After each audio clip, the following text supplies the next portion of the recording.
अस्सलाम वालेकुम नाज़रीन, मैं मोहम्मद असलम हुसैन सियासत की खबरों में आप सबका इस्तकबाल करता हूँ। जिस हरिद्वार में चंद माह कबल धर्म संसद में मुसलमानों के कत्लेआम का नारा दिया गया था, वहीं एक प्रोग्राम से खिताब करते हुए आरएसएस सरबराह मोहन भगवत ने दावा किया कि आइंदा 15 सालों में अखंड भारत वजूद में आ जाएगा।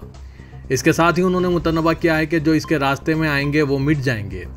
भगवत ने हरिद्वार में एक प्रोग्राम से खिताब करते हुए कहा कि वैसे तो हिंदुस्तान को 20 से 25 साल में अखंड बनना है, लेकिन अगर यहाँ के लोग थोड़ी सी कोशिश करें तो ये सिर्फ 10 से 15 सालों में हो जाएगा। उन्होंने मजीद कहा कि इसे कोई रोकने वाला नहीं, इसके रास्ते में जो आएंगे वो मिट जाएंगे। ख्याल रहे कि आरएसएस पाकिस्तान, अफगानिस्तान, भूटान, म्यांमार, तिब्बत, बांग्लादेश और श्रीलंका को शामिल करके अखंड भारत बनाने का ख्वाब देख रहा है। आरएसएस सरबराह ने कहा कि जिस तरह गोवर्धन पहाड़ को भगवान कृष्ण की उंगली से उठाया गया था, इसी तरह संतों के आशीर्वाद से हिंदुस्तान जल्द ही एक बार फिर अखंड भारत बनेगा। उन्होंने मजीद कहा कि हम अदम तशद्दुद की बात तो करेंगे, लेकिन हाथ में डंडा भी रखेंगे, क्योंकि ये दुनिया ताकत पर यकीन रखती है। भगवत के मुताबिक हिंदुस्तान तरक्की की राह पर आगे बढ़ रहा है। अब तरक्की की ये रफ्तार रुकने वाली नहीं है। मध्य प्रदेश के खरगोन में रामनवमी के जुलूस पर पथराव का इल्जाम आयद करके मुसलमानों के 50 से जायद मकानात को मुनहदिम कर देने के इंतजामिया के फैसले पर तनकीदों में शिद्दत आने लगी है। इस इंकशाफ के बाद के जिन मकानात को मुनहदिम किया गया, इनमें प्रधानमंत्री आवास योजना के तहत तामीर किए गए मकान भी शामिल थे। हुकूमत की इस दलील की हवा निकल गई है कि सिर्फ उन मकानात को मुनहदिम किया गया जो गैर कानूनी तजावीज़ात थे। एमनेस्टी इंटरनेशनल ने इस सिलसिले में एक बयान जारी करके मुतालबा किया कि इंतजामिया मुसलमानों के घरों के इस गैर कानूनी इन्हदाम का सिलसिला फौरी तौर पर बंद करें। एमनेस्टी इंटरनेशनल की हिंदुस्तानी इकाई के चेयरमैन और मारूफ सहाफ़ी आकार पटेल ने इस सिलसिले में जारी किए गए बयान में कहा कि गुज़िश्ता कुछ अरसे में मुल्क ने मुस्लिम मुखालिफ हमलों और नफरत अंगेज़ तकरीरों के हवाले से इंतहाई तकलीफदा हालात को देखा है। इनमें सबसे अहम इंतजामिया का वो गैर कानूनी अमल है जिसके ज़रिए महज फसाद में मुलविस होने के शुबे में कोई नोटिस जारी किए बगैर लोगों के मकानात मुनहदिम किए जा रहे हैं। यह कानून की हुक्मरानी के लिए एक धक्का है। एमनेस्टी ने निशानदेही की है कि इनमें ज़्यादातर मकानात मुसलमानों के हैं। महज शक की बुनियाद पर किसी का वो मकान को मुनहदिम कर देना जिसमें फैमिली के दीगर अफराद भी रहते हैं, इज्तिमाई सदा देने के मुतरादिफ है, जो बैनुल-अक़वामी हुकूक़ इंसानी के मुनाफी है। एमनेस्टी ने मुतालबा किया है कि इंतजामिया फौरी तौर पर इन इन्हदामी कार्रवाइयों की गैर जानिबदाराना जांच करे और तशद्दुद भड़काने के असल जिम्मेदारों के खिलाफ कार्रवाई करे। मध्य प्रदेश के खरगोन में फसाद के कई दिन गुजर जाने के बाद भी वहां पुलिस की एक तरफा कार्रवाई और मुस्लिम नौजवानों को निशाना बनाने के वीडियोस मंजर-ए-आम पर आ रहे हैं। पुलिस ने जिन लोगों को पीटा, इनमें साबिक असिस्टेंट पुलिस अफसर 63 साला नासिर अहमद खान भी शामिल हैं। इसके अलावा ट्विटर पर कई वीडियो शेयर हो रहे हैं जिनमें वाज़ेह तौर पर देखा गया कि पुलिस मुस्लिम नौजवानों को पकड़ पकड़ कर पीट रही है। इस बीच घरों के इन्हदाम का मध्य प्रदेश के वज़ीर दाखिला निरुत्तम मिश्रा ने यह जवाब पेश किया है कि जिस घर से पत्थर आए हैं, इस घर को पत्थरों का ढेर बना दिया गया है। शिवसेना की रुकने पार्लियामेंट प्रियंका चतुर्वेदी ने भी मध्य प्रदेश हुकूमत की पॉलिसी पर तनकीद करते हुए ट्वीट किया है कि अदालती कार्रवाई के बगैर किसी को मुजरिम समझ लेना इख्तिदार के नशे में धुत होने की एक और मिसाल है। यह नफरत पर मबनी नुक़ूत है जिसके लिए तमाम जमहूरी और आईनी कदरों को पामाल कर दिया गया। रुकने पार्लियामेंट ने फिक्रमंदी का इजहार करते हुए कहा है कि इसके जरिए शर्मनाक नज़ीर कायम की जा रही है। दूसरी तरफ राजस्थान के वज़ीर आला अशोक गहलोत ने भी मध्य प्रदेश में बुलडोजर राज पर तनकीद करते हुए सवाल किया कि आपको यह हक किसने दे दिया है। किसी वज़ीर आज़म और वज़ीर आला को भी ये इख्तियार नहीं है कि वो जांच और जुर्म साबित हुए बगैर किसी का घर मुनहदिम कर दें।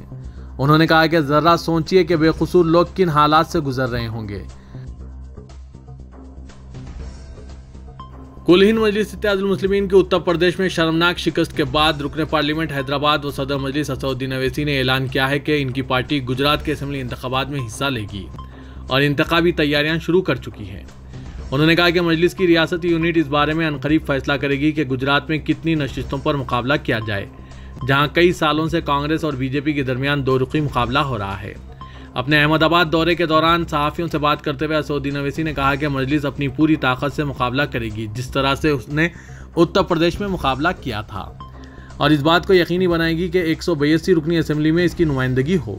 उन्होंने कहा कि इनके गुजरात दौरे का मकसद इंतखाबात के लिए पार्टी यूनिट की तैयारियों का जायजा लेना है। एक मुस्लिम मजहबी रहनुमा ने कहा कि मध्य प्रदेश की मसाजिदों में सीसीटीवी कैमरे नस्ब किए जाने चाहिए, जहां खरगोन टाउन में रामनवमी जुलूस के दौरान मुबैना संगवारी की वजह से तशद्दुद के वाक़यात पेश आए और फ़िरक़े वाराना कशीदगी पैदा हुई। उन्होंने कहा कि सीसीटीवी कैमरे नस्ब करने की सूरत में खातियों को पकड़ना आसान हो जाएगा। भोपाल के शहर काजी सैयद मुश्ताक अली नदवी ने कहा कि हमने भोपाल की मसाजिद में सीसीटीवी कैमरे नस्ब करना शुरू कर दिया है। मैंने पूरी रियासत के उलमा से भी दरख्वास्त की है कि सीसीटीवी कैमरों से संगवारी करने वालों का पता चल सकता है। मध्य प्रदेश के खरगोन शहर में इतवार को रामनवमी के जुलूस पर पथराव के बाद फ़िरक़े वाराना तशद्दुद फूट पड़ा था। इसके बाद मुलजिमीन के खिलाफ कार्रवाई के नाम पर एकतरफा तौर पर मुसलमानों के घरों और दुकानों पर गैर कानूनी करार देते हुए बुलडोजर चला दिए गए। शिवराज हुकूमत और इंतजामिया के इस बुलडोजर इक़दाम की हर तरफ से मजम्मत की जा रही है। इसी दौरान खबर आई है कि इंतजामिया ने जिन घरों को गैर कानूनी करार देकर मुनहदिम किया था, इनमें से एक घर प्रधानमंत्री आवास योजना के तहत तामीर किया गया था। दूसरी तरफ खरगोन से हजारों की तादाद में मुसलमानों ने नकल मकानी करना शुरू कर दिया है और बहुत से लोग मस्जिदों में पनाह लेने पर मजबूर हो गए हैं। रामनवमी के मौके पर हिंदुत्व ब्रिगेड की तरफ से पैदा किए गए फ़िरक़े वाराना तशद्दुद ने मध्य प्रदेश के खरगोन शहर को हिलाकर रख दिया है। ताज़ा तरीन खबरों के मुताबिक फ़िरक़े वाराना तशद्दुद से मुतासिर और खौफजदा हज़ारों मुकामी मुसलमान नकल मकानी को मजबूर हुए हैं। कुछ लोगों ने करीबी मसाजिदों में पनाह ले रखी है। रियासत कर्नाटक में हिजाब पर पाबंदी के खिलाफ मुहिम में पेश रही 17 साला तालिबा आलिया असदी, जो रियासती सतह की कराटे चैंपियन भी है, हिजाब पर पाबंदी के मामले में फिर कर्नाटक के वज़ीर आला से जज्बाती अपील की है। वज़ीर के हिजाब पाबंदी की कर्नाटक हाईकोर्ट ने तौसीक़ कर दी है, जिसके बाद इसे सुप्रीम कोर्ट में चैलेंज किया गया है, मगर वहां समाज तातुल का शिकार है। आलिया असदी ने इस बीच वज़ीर आला बसवराज बोम्मई को ट्वीट किया है कि आपके पास अब भी मौका है कि हमारे मुस्तकबिल तबाह होने से बचा लें। आप हिजाब पहनकर इम्तिहान देने की इजाज़त देने का फैसला कर सकते हैं। बराए मेहरबानी इस पर गौर करें, हम इस मुल्क का मुस्तकबिल हैं। वाज़रे के हिजाब पहनकर इम्तिहान में शिरकत की इजाज़त ना मिलने की वजह से बड़ी तादाद में हिजाब पोश तालिबात ने इम्तिहान में ही शिरकत नहीं की। कर्नाटक में दूसरा प्री यूनिवर्सिटी इम्तिहान इसी माह 22 तारीख से मुनक़िद होने जा रहे हैं। दिल्ली और कौमी दारुल-हुकूमत खित्ते में कोरोना वायरस के मामलों में एक बार फिर इजाफा होने लगा है। गुज़िश्ता 24 घंटों में दिल्ली में 299 मामले सामने आए हैं। इसके अलावा गुड़गांव, नोएडा, गाजियाबाद में भी कोरोना वायरस के मामलों में इजाफा देखा जा रहा है। कुछ दिनों कबल नोएडा और गाजियाबाद के स्कूलों में 35 मामले सामने आए थे। अप्रैल के माह में दिल्ली में कोरोना वायरस के आदाद और शुमार में बतदरीज इजाफा हो रहा है। 31 मार्च को रोज़ाना मामलों की तादाद 104 थी, जो बढ़कर अब 299 हो गई है। गुज़िश्ता रोज़ दिल्ली में 173 मरीज सेहतयाब भी हुए हैं। कोरोना वायरस के फाल मरीजों की तादाद बढ़कर 814 हो गई है। दिल्ली के गोबिंदपुरी में हिंदू युवा वाहिनी के एक प्रोग्राम में हिंदू राष्ट्र के क़याम के लिए मुसलमानों के कत्लेआम के लिए सुरेश चौहान के जरिए हलफ दिलाए जाने को दिल्ली पुलिस ने इश्तियाल अंगेज़ी तस्लीम करने से इनकार कर दिया है। दिल्ली हाईकोर्ट के एक जज के जरिए मुस्कुराकर की गई नफरत अंगेज तकारीर को जुर्म ना समझने के तबसरे के बाद अब दिल्ली पुलिस ने सुप्रीम कोर्ट में दायर अपने हलफनामे में दावा किया है कि 19 दिसंबर को दारुल हुकूमत में मुनक़िदा धर्म संसद में मुसलमानों के खिलाफ कोई इश्तियाल अंगेज तकरीर नहीं की गई। दिल्ली पुलिस ने इस मामले में उल्टे अर्जी गुजारों पर सवाल उठाते हुए कहा कि उन्होंने दिल्ली पुलिस से रुजू करने के बजाय बराह रास्त सुप्रीम कोर्ट से रुजू हो गए। साउथ ईस्ट दिल्ली की डीसीपी ईशा पांडे ने सुप्रीम कोर्ट में दाखिल हलफनामे में कहा कि इस मामले में नफरत अंगेज तकरीर के इल्जामात के बाद पुलिस ने मुकदमा दर्ज किया था। पुलिस ने दावा किया है कि जांच के दौरान पुलिस को धर्म संसद के वीडियो और दीगर मवाद की जांच पड़ताल के दौरान पता चला कि इस मामले में मजहब की खासियत बताई गई थी, लेकिन किसी भी बिरादरी के खिलाफ नफरत अंगेज तकरीर नहीं की गई। हिंद निजात कनाडाई लीडर जगमीत सिंह ने कहा है कि मोदी हुकूमत मुस्लिम मुखालिफ जज्बात को रोकें। जगमीत सिंह ने अपने ट्विटर पर लिखा, मैं हिंदुस्तान में मुसलमानों को निशाना बनाने वाले तशद्दुद की तस्वीर वीडियोस देखकर बेहद परेशान हूँ। मोदी हुकूमत को मुस्लिम मुखालिफ जज्बात भड़काना बंद करना चाहिए। इंसानी हुकूक का तहफ़्फ़ुज़ होना चाहिए। कनाडा को दुनिया भर में क़याम अमन के लिए अपना किरदार अदा करना चाहिए। हिंदुस्तानी निजात जगमीत सिंह कनाडा की जस्टिन ट्रूडो हुकूमत के एक अहम इत्तेहादी रहनुमा हैं। पिछले इंतखाबात में जगमीत सिंह की पार्टी ने 24 सीटें जीती थी और वो किंग मेकर के किरदार में थे। जगमीत सिंह का ये ट्वीट एक ऐसे वक्त में आया है जब हिंदुस्तान में रामनवमी के मौके पर कई रियासतों में तशद्दुद, आतिशज़नी के केसेस दर्ज किए गए हैं। जगमीत सिंह की जड़ें पंजाब के ज़िला बरनाला के गाँव ठेकरवाल से वाबस्ता हैं। इनका ख़ानदान 1993 में कनाडा मुंतकिल हो गया था।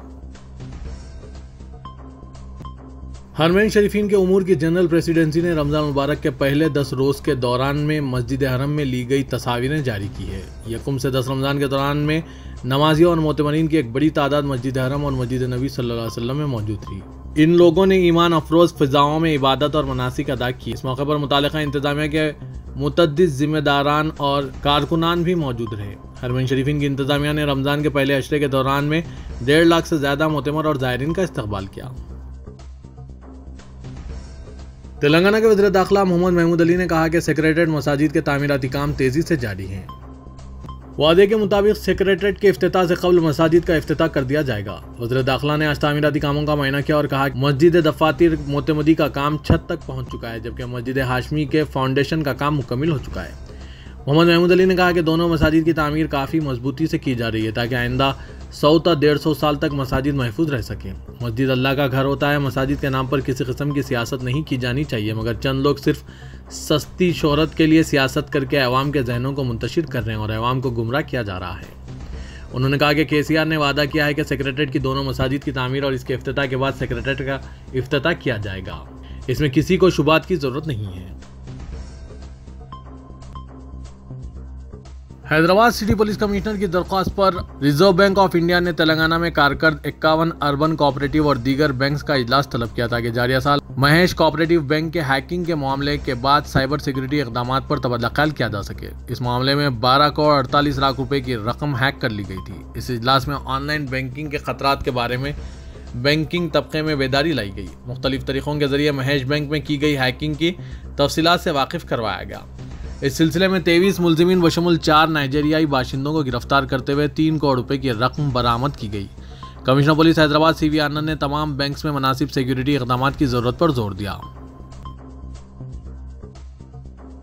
महकमा मौसमियात ने पेशकशी की है कि जारिया साल मुल्क भर में जुनूब मगरबी मानसून की बारिश मामूल के मुताबिक रहेगी। महकमा मौसमियात ने बताया कि जुनूब मगरबी मानसून सारे मुल्क में बहैसियत मजमूई मामूल के मुताबिक रहेगा और बारिश भी 99% के आसपास हो सकती है। मुल्क भर में 1971 से 2020 के दौरान तवील मुद्दती बारिश का औसत 87% रहा था। ताहम इस साल बारिश मामूल के मुताबिक होगी और यह औसतन 99% तक हो सकती है। महकमे ने कहा कि मौसमी हालात अब तक बेहतर ही रहे हैं और इसके असर से मानसून भी मामूल के मुताबिक रहेगा। तेलंगाना के वज़ीर आला के चंद्रशेखर राव की जानिब से रियासत के किसानों से मौसम रबी के दौरान काश्त करदा मुकम्मिल धान खरीदने के ऐलान के बाद सियासी हलकों में फिर एक बार ये बातें गश्त करना शुरू कर दी है कि रियासत में क़ब्ल अज़ वक्त असेंबली इंतख़ाबात मुनक़्क़िद होना तय है। वज़ीर के हालिया अरसे में चीफ मिनिस्टर के चंद्रशेखर राव ने वाज़ेह तौर पर कहा था कि असेंबली इंतख़ाबात मुक़र्ररा वक्त पर ही मुनक़्क़िद होंगे। क़ब्ल अज़ वक्त इंतख़ाबात के इनेक़ाद का सवाल ही नहीं पैदा होता। इसके बावजूद सियासी हलकों में बहस जारी है कि KCR मुसलसिल तीसरी बार हुकूमत बनाने के लिए क़ब्ल अज़ वक्त इंतख़ाबात के इनेक़ाद का मनसूबा रखते हैं। ज़राए के मुताबिक तेलंगाना में गुजरात और कर्नाटक के असेंबली इंतख़ाबात के बाद इंतख़ाबात मुनक़्क़िद किए जा सकते हैं। बताया जा रहा है कि TRS गुजरात के साथ तेलंगाना में असेंबली इंतख़ाबात मुनक़्क़िद करने के हक़ में नहीं है। गुजरात में जारिया साल दिसंबर में असेंबली इंतख़ाबात मुनक़्क़िद होने का इम्कान है। दूसरी तरफ कर्नाटक में मई 2023 में इंतख़ाबात मुनक़्क़िद शुदनी है। सियासी तज्ज़ियाकारों के मुताबिक TRS गुजरात और कर्नाटक असेंबली इंतख़ाबात के दरमियान 6 माह के अरसे से फ़ायदा उठाना चाहती है। इसलिए कवी इम्कान है कि चीफ मिनिस्टर के चंद्रशेखर राव गुजरात असेंबली इंतख़ाबात की इलामिया की इजराई के फौरी बाद असेंबली तहलील कर देंगे।